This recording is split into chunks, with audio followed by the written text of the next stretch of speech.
حضرت معاذ ابن جبل رضی اللہ تعالیٰ عنہ کو نبی پاک علیہ السلام یمن کا گورنر بنا کے بھیج رہے ہیں.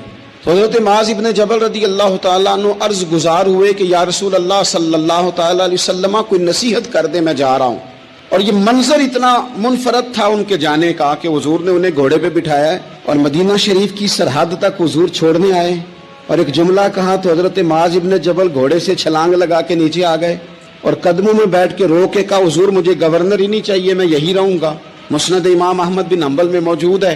نبی کریم علیہ السلام نے فرمایا معاذ تم جا رہے ہو لیکن جب واپس آؤ گے تو میری قبر کے پاس سے گزرو گے.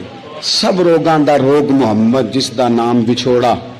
تو فرمایا میری قبر کے پاس. حضرت معاذ ابن جبل حضور کے قدموں میں بیٹھ گئے، سونے میں نے نہیں جانا، مجھے گورنر ہی نہیں، آپ کے قدم چاہیے.